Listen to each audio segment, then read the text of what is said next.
Timestamps and sources linked in the description below for those of you who lack the time or attention span to digest this complete in-depth analysis, as well as those looking to investigate further into the aforementioned subject matter. Today marks the one-year anniversary of October 7th and the beginning of Israel's war on Gaza, which is now rapidly extending outwards in all directions across the Middle East. So before we begin, I would like us all to take a moment of silence to commemorate all of the brave martyrs who have lost their lives and the freedom fighters involved in the ongoing struggle against what is arguably the most evil and wicked regime of our time.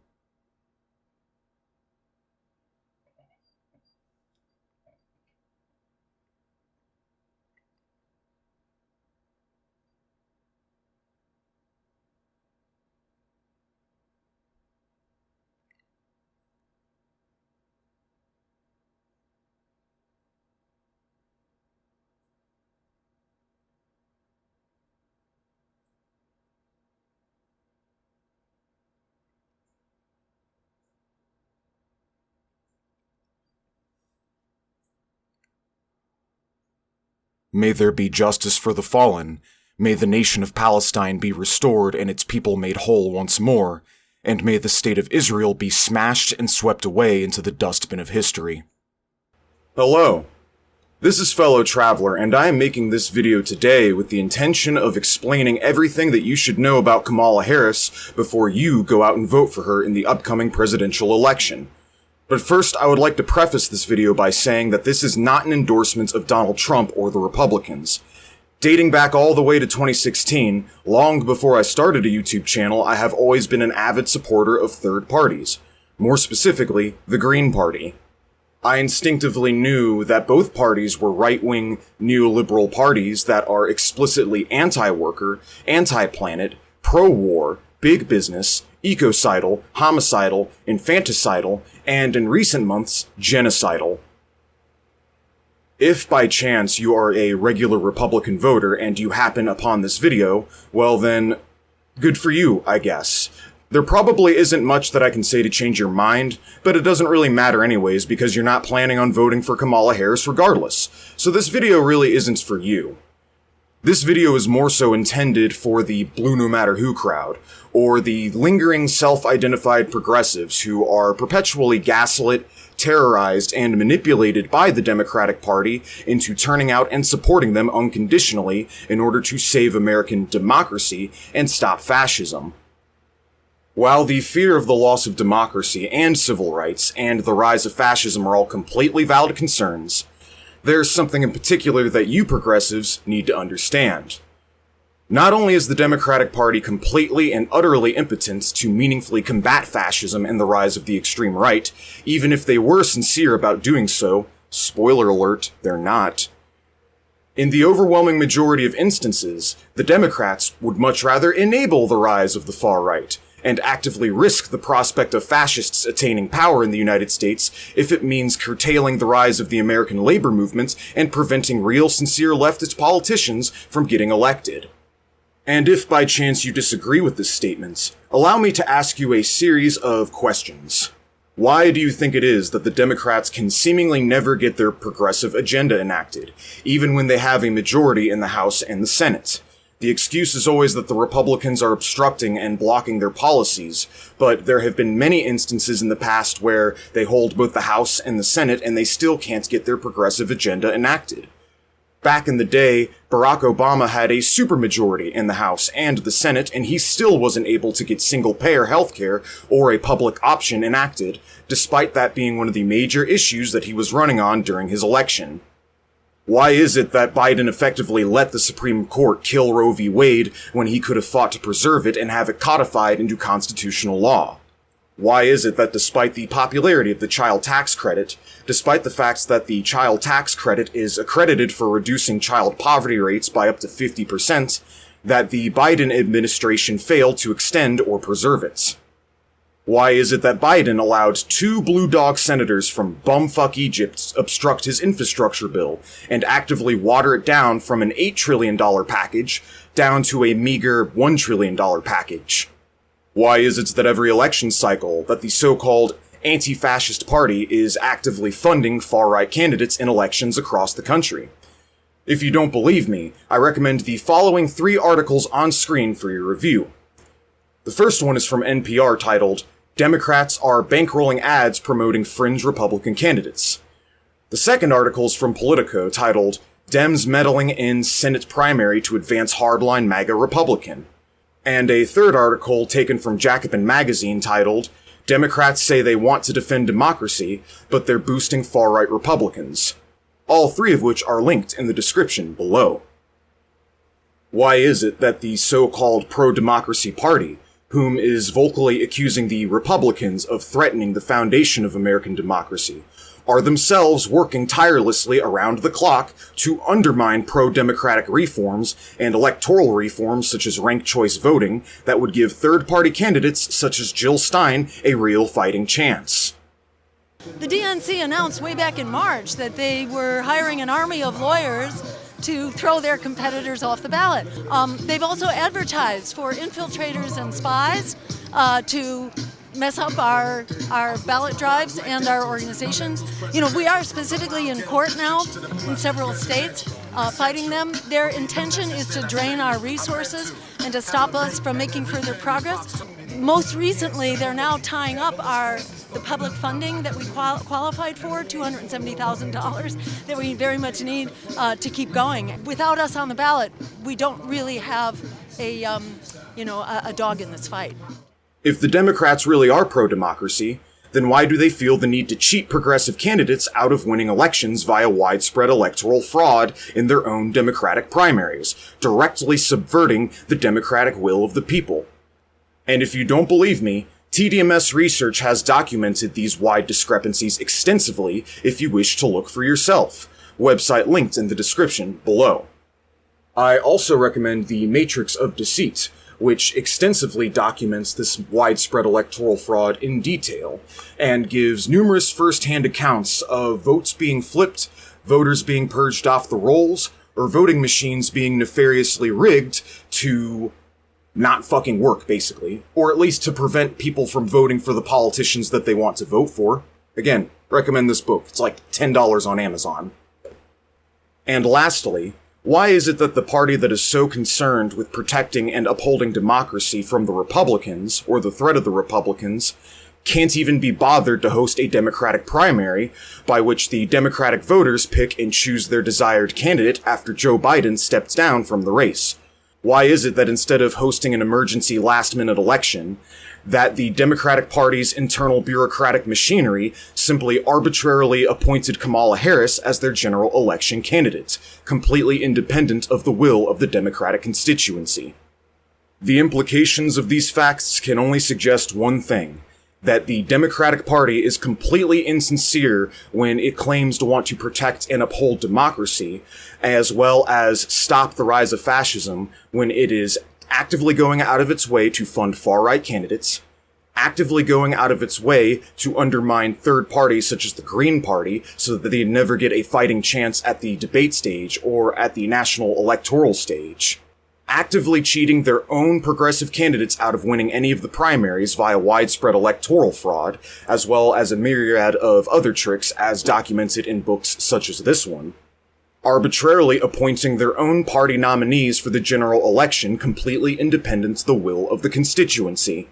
The implications of this are simple: that there isn't meaningfully a democracy present to protect or defend, as the Republicans cannot threaten to take away or destroy something that never meaningfully existed in the first place. But I digress. The true purpose of this video is to explain to you, Chomskyite liberal progressive types, you lingering blue no matter who crowd, why in detail you shouldn't vote for Kamala Harris. Hopefully by the end of this you won't want to vote for her at all, and that's completely valid, as there exists an alternative to the two-party duopoly in the form of the Green Party. But we'll get to that later. For now, I shall explain all the reasons why you shouldn't be voting for child-killing Kamala. Point number 1.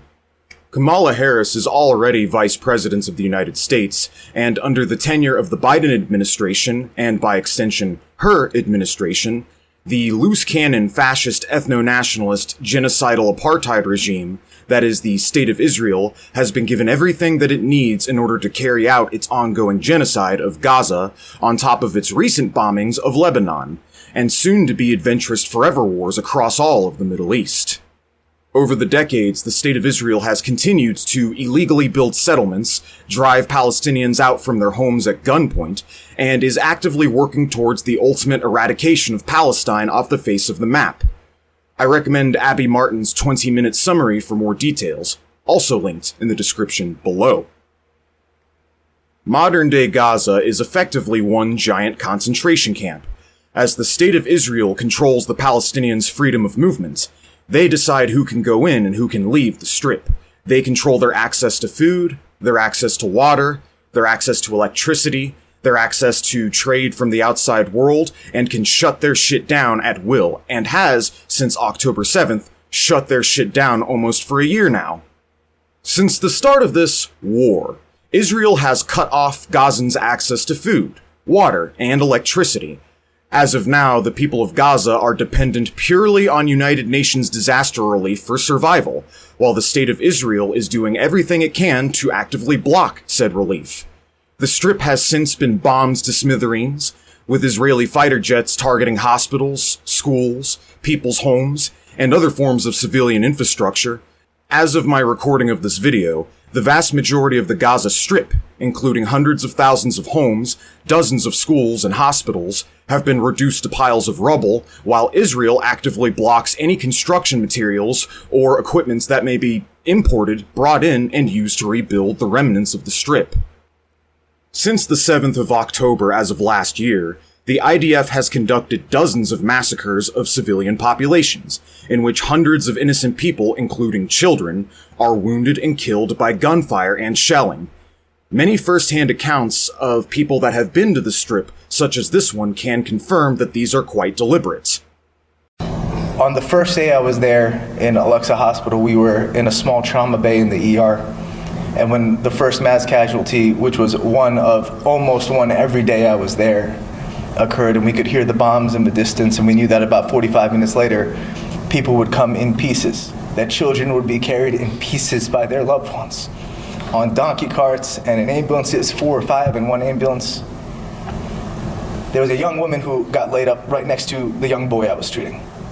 She was 22 or 23 years old, full body surface area burns. And she was unable to speak because she likely had inhalational injury, because the same burns that burned her skin likely burned her airway. And a woman screamed from outside the door, Hamil, she's pregnant. And so we turned her over quickly because she had come in, lay down on her belly, and somebody put an ultrasound probe on her belly, and she had a viable 18 to 20 week pregnancy. But when we did our secondary survey and tried to understand what other injuries she had a shattered tib fib from an explosive injury. She had burns that covered over 70% of her surface area, which is a death sentence in an environment where you can't find gauze and there isn't clean water and there aren't antibiotics. We all knew what this meant on the ground in the trauma bay the first minutes we met her. She was gonna die there, and her baby would die there. And there was nothing we were gonna be able to do about it because the Israeli government and the IDF had made it impossible to care for people to the extent which they deserve. Every human being deserves the right to medical aid in that situation. She was no fighter. She was a pregnant woman who was sitting in her home when a bomb dropped on her head. And she eventually moved to the ICU. And every day she lived until she died, she was in pain. During the Flower Massacre back in February, IDF forces opened fire on a crowd of starving Palestinians whom were desperately trying to get their hands on deliveries of food brought in from the United Nations, killing and wounding hundreds in the process. This massacre is one of but many that have taken place thus far. In the wake of these atrocities, Zionist apologists will oftentimes try to save face by suggesting that Israel announces their bombings of civilian infrastructure prematurely and gives the civilians plenty of time to evacuate to the safe zones. Therefore, blowing up people's homes and hospitals and schools while the survivors are forced to live in little tent cities is justified on the grounds of stopping Hamas. But even in the so-called safe zones, the Palestinians aren't truly safe, as Israeli troops deliberately attack tent encampments of hundreds of displaced Palestinians on a routine basis, such as was the case in the recent Rafah Massacre. in which hundreds of Palestinians in a designated safe zone were deliberately killed and wounded by the IDF. As of today, the death toll of Israel's genocidal war on Gaza sits in the ballpark range of 40 to 50,000 people. But I would like to put forth that these are only the people who have been confirmed to be killed, and that the true death toll of this genocide is likely much higher at this time. According to researchers from Lancet, once the indirect deaths from starvation and preventable illness and poverty enforced upon the Palestinian people at gunpoint are factored for, along with the undocumented mass executions carried out by the IDF in secret, because let's be real, mass graves full of nameless Palestinian corpses are going to be uncovered and exhumed across Gaza over the following decades of this travesty. As many as 200,000 people could be dead as a result of Israel's invasion of Gaza.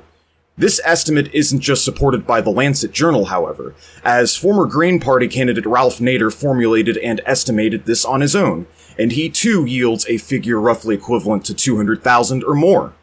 I could go on and on about this subject, such as how the IDF has hundreds of innocent Palestinians held up in literal concentration camps, where they are beaten and raped to death on a routine basis, and how tens of thousands of Israeli citizens turned out to protest, not due to the outrage of one of their own committing such atrocities, but an outrage of the fact that the IDF soldiers who were raping and torturing these Palestinian prisoners were getting prosecuted for their crimes, and the Israeli settlers felt as though they were entitled to rape and torture Palestinians as they pleased. They feel as though they have a right to torture, to steal from, to brutalize, and rape innocent Palestinians, and so they were outraged that one of their own was being charged for war crimes, and so they turned out by the thousands in outrage on the IDF soldiers' behalf because they support the right of the Israelis to torture, rape, and murder Palestinians over the rights of the Palestinians to not be tortured, raped, and murdered. I'm not fucking joking, this is real. Again, I have all these receipts saved directly in the description below for your further digestion and research. Or I could go over the facts that Israel has just recently carried out a terror attack on civilian populations in Lebanon, blowing up thousands of pagers rigged with explosives, killing dozens, including children, and injuring thousands of people in the process, and has since then carried out bombing raids on Lebanon, in which the civilian death toll is likely already in the thousands. The broader point here is that all of this is being greenlit by the Biden and the Harris administration. They're the ones giving billions of dollars worth of taxpayer subsidies to the state of Israel. They're the ones writing a blank check to the Israelis in the form of firearms, tanks, and fighter jets so that they can carry out the mass murder of Palestinians and now the mass murder of Lebanese. So regardless of whether or not Kamala pays lip service to a ceasefire or pays lip service to a two-state solution, all she's doing is telling you what she thinks you want to hear and lying to you in order to get your vote. If Kamala and Biden wanted a ceasefire, then it would have happened within days following October 7th. Want to know why? Because Biden and Harris would have cut Israel off from the massive flows of subsidies and arms shipments that they are currently receiving. But the truth is that they need Israel in the Middle East in order to keep it volatile and in shambles to the benefit of American imperialists. Biden himself said that if there was no Israel, that they would have created an Israel. It is the best $3 billion investment we make. Were there not an Israel, the United States of America would have to invent an Israel to protect her interest in the region. The United States would have to go out and invent an Israel. And so it is that President Biden and Vice President Kamala Harris seem content on allowing and encouraging the mass murder of brown people in the Middle East, as this has been going on under their governments for bordering a year now. Again, it does not take a year to cut funding and arms shipments off to the state of Israel as leverage to force a ceasefire. Back in the 1980s, when Israel was massacring Palestinians, President Ronald Reagan accused them of carrying out a Holocaust, and you want to know what he did? He called up the state of Israel over the phone and threatens to pull US subsidies and aid from the country unless they stopped murdering Palestinians. And that very same day, the Israeli government immediately brought the violence to a stop. This isn't some complicated or nuanced issue in which Biden and Harris are powerless bystanders They are the president and vice president of the United States of America, the most powerful and wealthy empire in human history. It is completely within their ability to threaten to cut Israel off and bring the violence to a stop if they so wished. But they're not. On the contrary, they seem content on continuing to subsidize Israel and continue the arms shipments with no end in sight.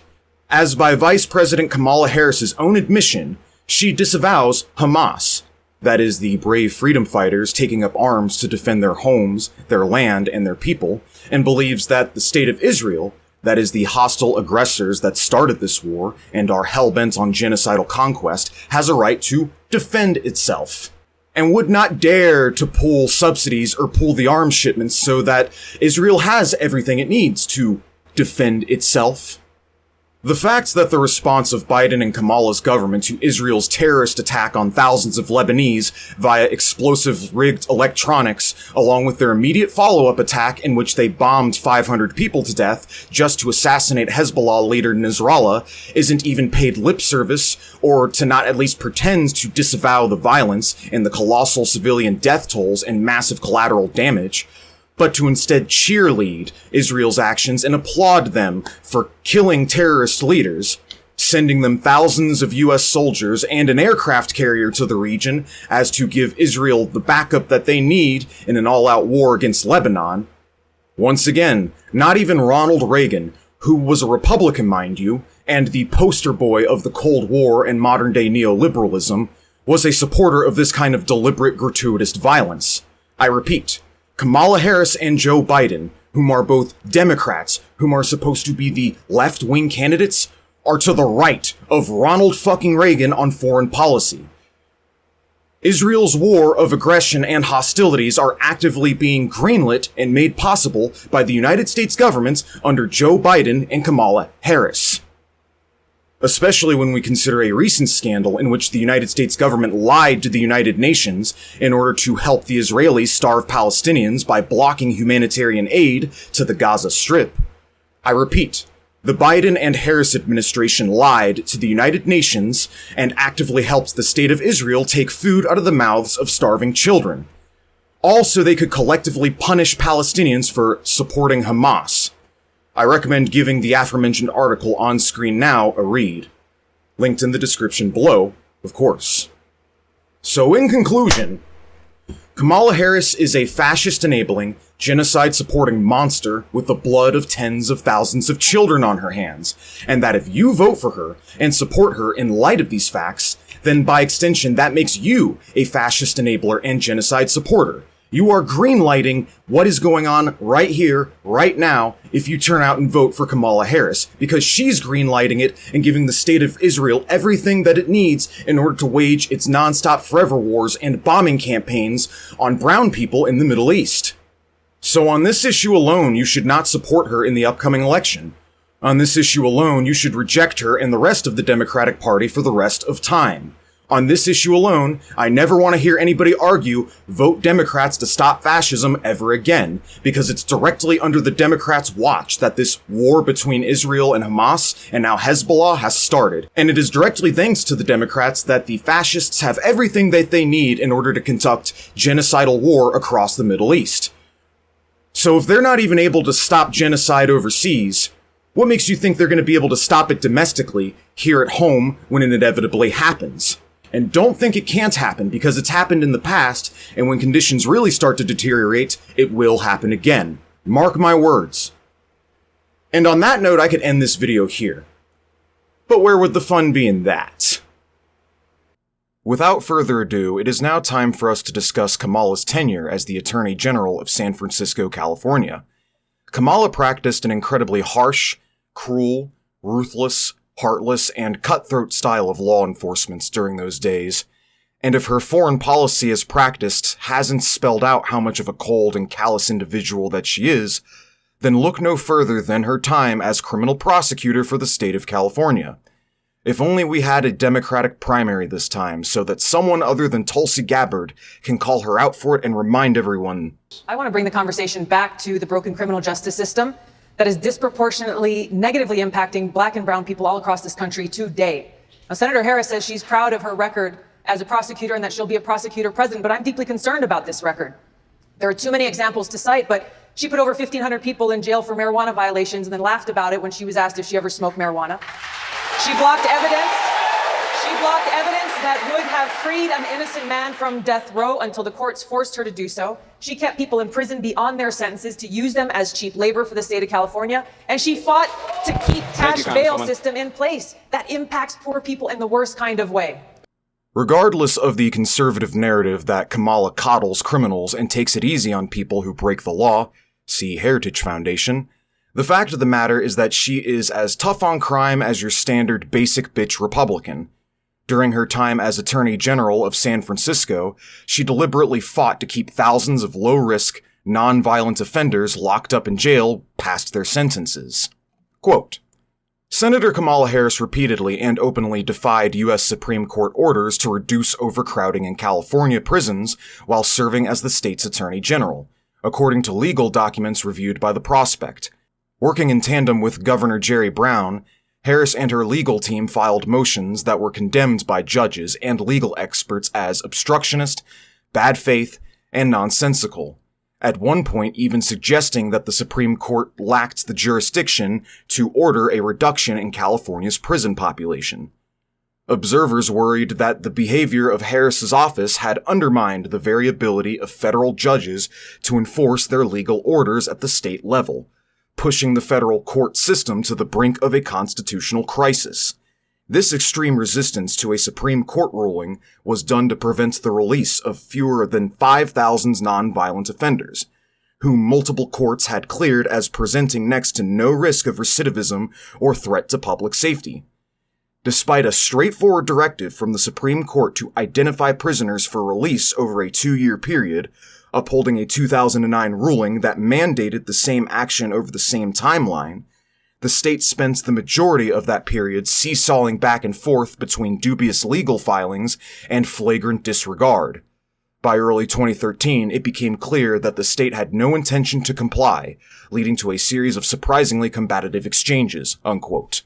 I like how Democratic partisans frame Donald Trump as a loose cannon who subverts the law and democracy, when that's quite literally what Kamala Harris was doing while she was criminal prosecutor of California, directly defying the orders from the highest authoritative body in the land to identify and release thousands of non-violent offenders, just so she could keep them locked up for a little while longer to use as slave labor for private prisons.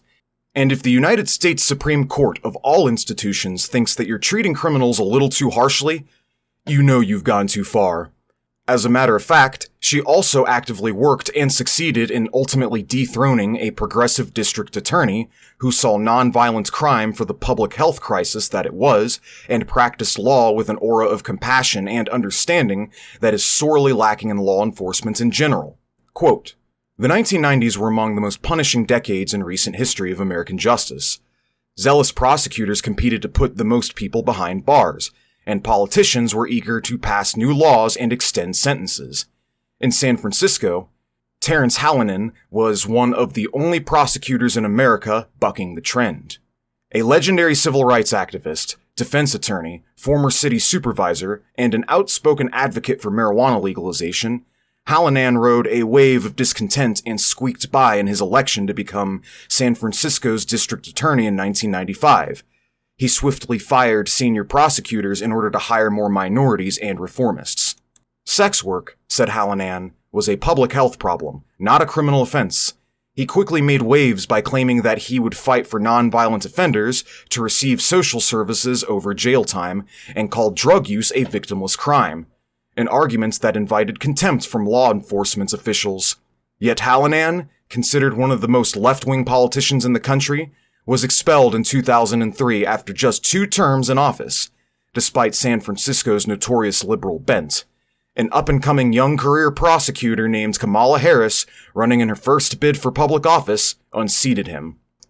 Many in San Francisco viewed the campaign as a defining moment for Harris, who carefully cultivated a base of support among police officers, domestic violence advocates, wealthy donors, and a diverse range of local officials and community leaders who had bristled at Hallinan's leftist politics and abrasive style.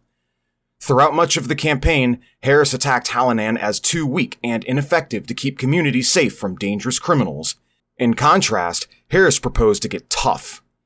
In the end, Harris built a campaign war chest of over $600,000, twice the amount raised by Hallinan, unquote. Boy, I'm sure glad that San Francisco lost a good-faith public servant that was actively trying to tackle the systematic roots of these issues and effectively reduce the crime rate and meaningfully improve public health outcomes, in exchange for someone trying to max out the number of people in jail like a gym bro trying to max out their bench press.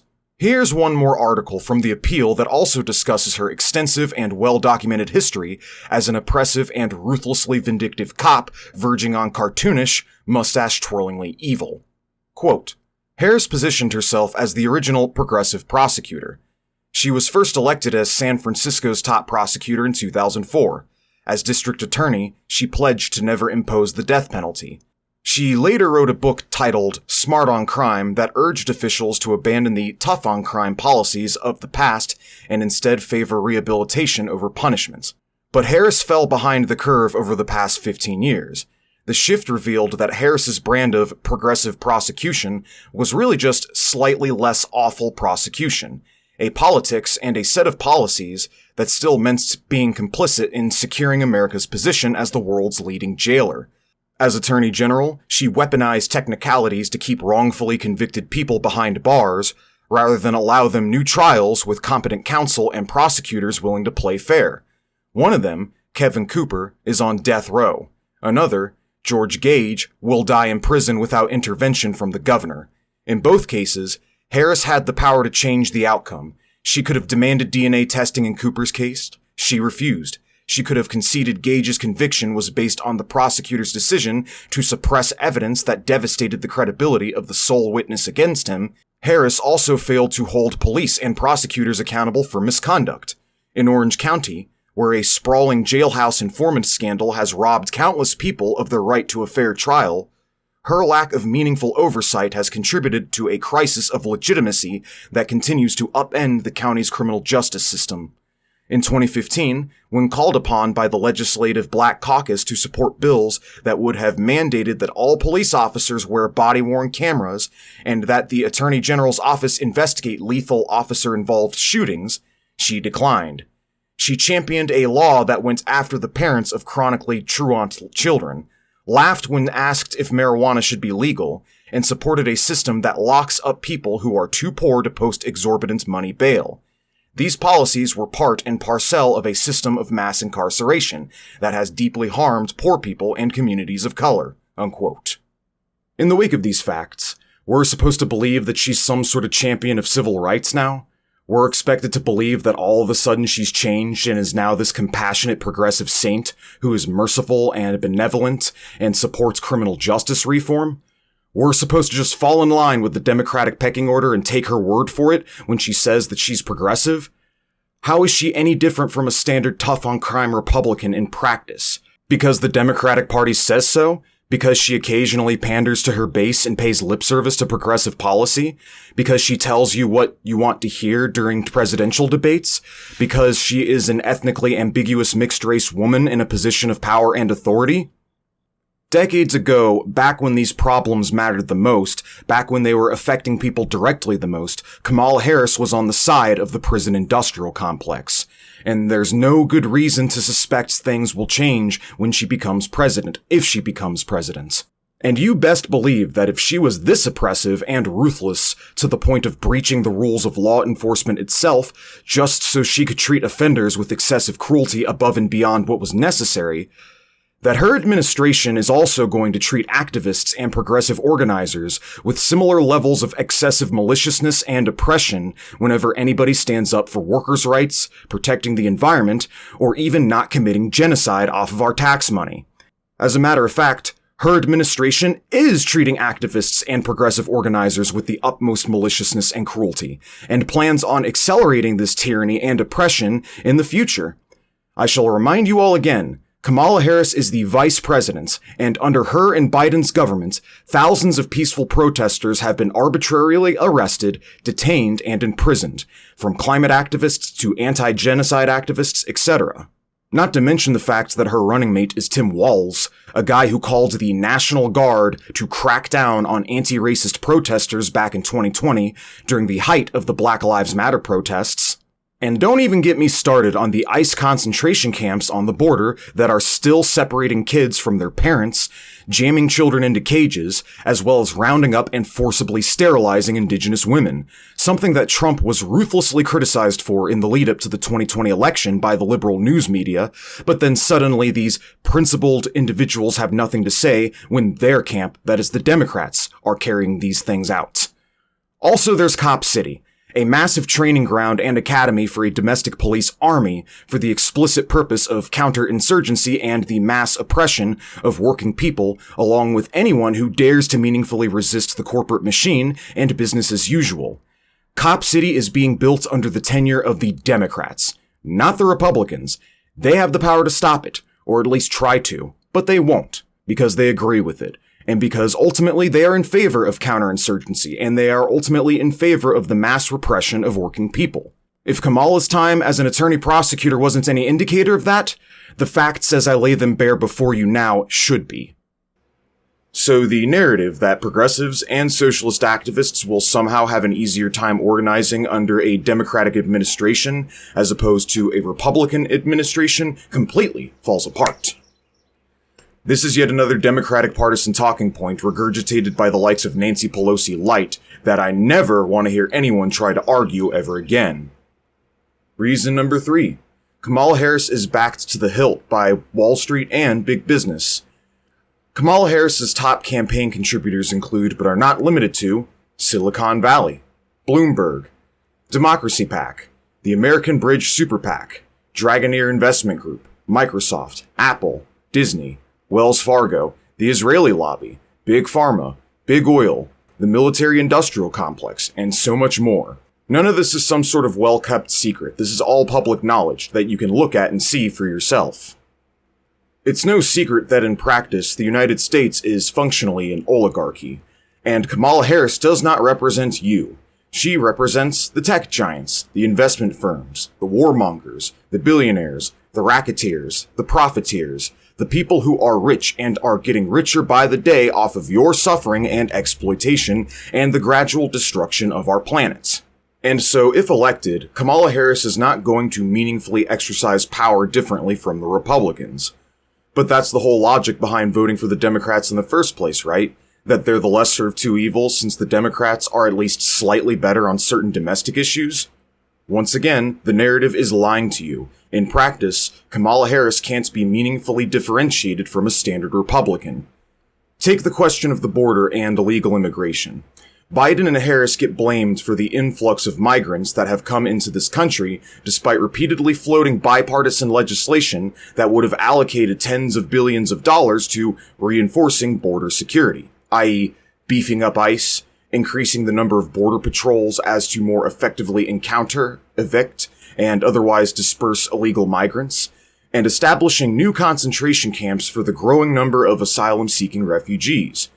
During Kamala's speech at an Arizona campaign rally, she clearly voices the desire to enforce more violence and draconian measures to curtail illegal immigration.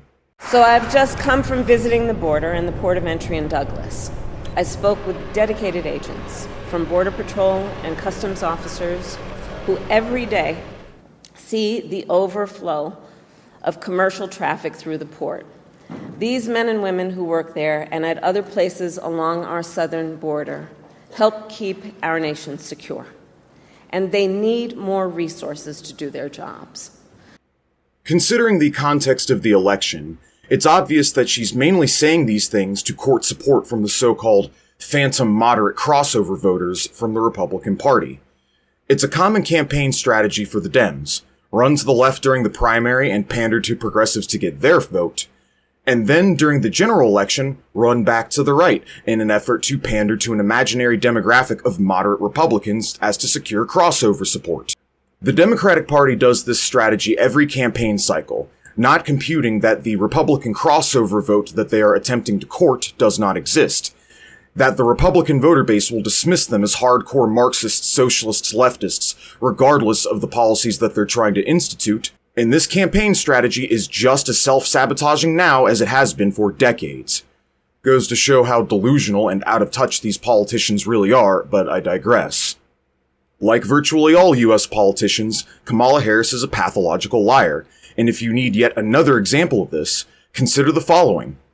Harris has historically paid lip service to the Green New Deal, but it's clear that her support for it is completely insincere, as the true economic plan that she seeks to institute as president was drawn up by shills from the fossil fuel industry. Harris will do absolutely nothing to combat climate change or wean us off of fossil fuels, save a small token gesture here and there to make it seem like she is. See the Paris Climate Accords. On the contrary, she's planning on setting a new record for domestic oil production here in the United States. And as a matter of fact, the Biden and Harris administration has set a new record for domestic oil production over the course of their tenure in office over the last couple of years. America is producing more oil now under the progressive Green New Deal Democrats than ever before in history at a time when climate change threatens to ravage the planet and render large swaths of it uninhabitable. Reason number 4. You already know what it's like to have Kamala as president, and she sucks. Kamala has been vice president for the last 4 years, one rank removed from the seat of president, the second in command, so to speak. And throughout her tenure as vice president, she hasn't done anything to fight for the things that she says she's going to fight for on her campaign platform. And there is no evidence to suggest that things will be any different if she's elected president of the United States. In practice, if Kamala Harris is elected president, we're just going to get a second term of Joe Biden, as Biden's policies are Kamala's policies, and Kamala's policies are Biden's policies. So if you're wondering what things would be like under a Harris administration, look no further than the way things have been for the last 4 years under the Biden administration. If you've had Joe Biden as your president, you've had Kamala Harris as your president. We are steadfast reaching a crucial time as a society in which what passes for left in American political discourse needs to change.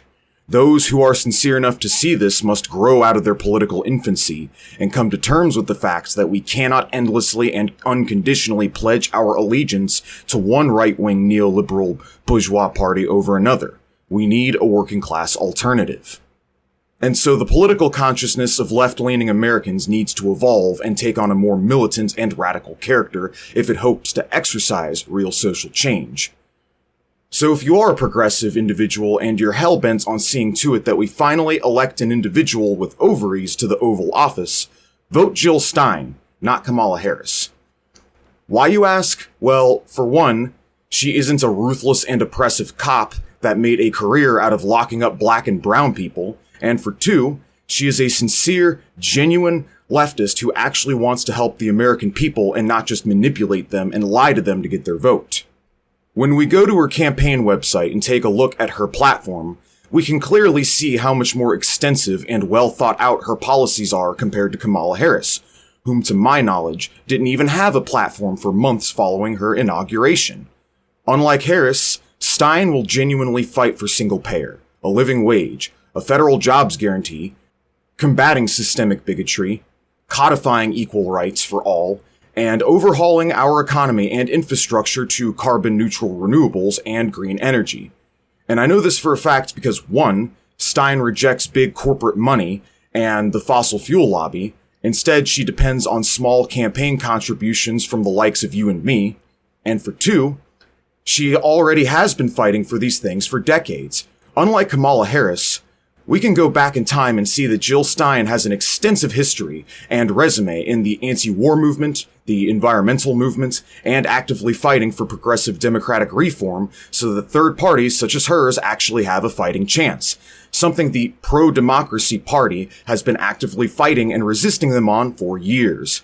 So on one hand, we have a genuine, virtuous, and convicted lifetime activist who has been consistently fighting for all of the right issues and has been endlessly campaigning for decades on the aforementioned Green Party platform.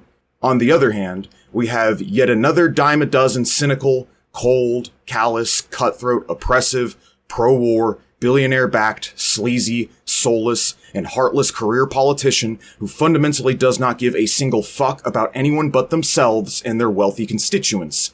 and is merely dangling the false promise of progressive reform over our heads, directly lying to the constituency in order to get their vote. One will fight for you, the other will not. This isn't a difficult choice, people. Wait, what's that? Why do I hear the sound of typing? But the Green Party doesn't have nearly enough support. They can't possibly win this election. Better to vote for the candidate who may be objectively worse but actually has a chance of winning than a candidate who might have a better platform but has no chance of winning. I understand that it's highly unlikely that a candidate like Jill Stein will win this election. As a matter of fact, I'll be the first to tell you, she probably won't win. In fact, she won't win. But that's not the point. The point is that after a certain point, we can't just put off our political advocacy into the indeterminate future until the end of time. After a certain point, we have to take a stand and fight for what's right and stand up for our material interests as working people. The Green Party may not be winning elections now, but that does not mean that they could not be winning elections down the line once it has been built up large enough into a formidable institution. The point is to build up a socialist alternative that can eventually win elections and exercise working class power. Sure, maybe the Green Party won't win this election, or the next one, or the one after that, but eventually, after decades of relentless effort, we can build the Green Party up into an institution strong enough to contest the ruling parties for power and eventually defeat them in the political arena. The fact of the matter is that you can't put off this necessary advocacy and political work into the indeterminate future until some arbitrary moment in time when it is finally correct to start fighting for the things that we should have been fighting for since the start. The correct moment is none other than here and now. Rome was not built in a day. You've got to get started somewhere. But if you never get started, then that alternative power structure will never be built up in the first place. Instead, 30 years from now, we will still be deciding whether to vote for Hitler or Hitler Light. So how about instead of procrastinating and voting lesser evil ad nauseum till the heat death of the universe, we finally get to work building an alternative with the intention of winning long term. The best time to plant a tree was 20 years ago. The second best time to plant a tree is right here, right now. Oh, but the Green Party will split the vote with the Democrats, handing the election over to the Republicans. This argument is a form of manipulation that only works if we buy into the following premises that 1. The Democrats are somehow entitled to our vote. No, they're not. 2. That it is the fault of the voters, or the third party, and not the fault of the Democrats for failing to secure popular support and losing the election. And 3. That it's such a big deal and the sky will come crashing down on all of us should a Republican get nominated and elected this time. Who gives a shit about splitting the vote? This is just a convenient excuse to never support a third-party alternative. Furthermore, the Republicans have been in power on and off for literal centuries, and America hasn't fallen apart yet. If America can survive hundreds of years of Republican rule periodically, I'm pretty sure it can survive another decade or two while we focus on building a third party. If you are a Democratic liberal partisan and the notion of a second term of Donald Trump bothers you that badly, then good. I'm glad it bothers you. Maybe it will motivate you to get off your lazy ass and finally do something meaningful for the broader movement.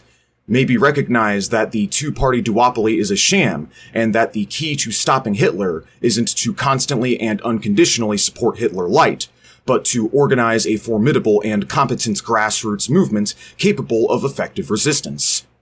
Unfortunately, unlike the Democrats and the Republicans, the Green Party doesn't have billions of dollars of corporate campaign finance contributions to run off of, or a meticulously and carefully engineered electoral machine designed to prop them up while undercutting the opposition. But what they do have, and what they need more than anything else, is grassroots support from people like you and me. What this means is that it's not enough to turn out and vote for Jill Stein and be done with it, but to organize, to go out and canvass, to spread awareness of the Green Party and its platform. And we need to continue to volunteer and do this work in between elections, because that's when the aforementioned work matters the most. Voting alone will not cut it. We need to go out and engage in direct action and public advocacy, and we need to do this even between elections. And so I personally will be donating, volunteering, and canvassing for the Greens this election cycle, involving myself in its campaign in addition to voting for Jill Stein, and I hope all of you do as well. I understand that socialism will never be achieved at the ballot box. I understand that the only way to truly achieve socialism is through revolution. However, in the time being, many of the reforms that the Green Party seeks to institute would pave the way for actual socialists to gain a foothold of real political relevance at the national stage. Not to mention the fact that the Greens reject corporate money, and so by extension they are not beholden to the private interests of Wall Street, Silicon Valley, or the military-industrial complex. The implications of this means that unlike the Democrats and the Republicans, the Green Party actually is a democratic institution that can be influenced from the inside. This means that they actually can be meaningfully pulled further to the left, as communists can volunteer themselves and occupy and position themselves within the space. So I hope I've made my point abundantly clear to you all. We need to build something new, and our efforts must start no other time but right here, right now, today. We must start working on this and building this up today. Anyways, I hope this helps. Godspeed, everyone. Now get out there, agitate, educate, and organize.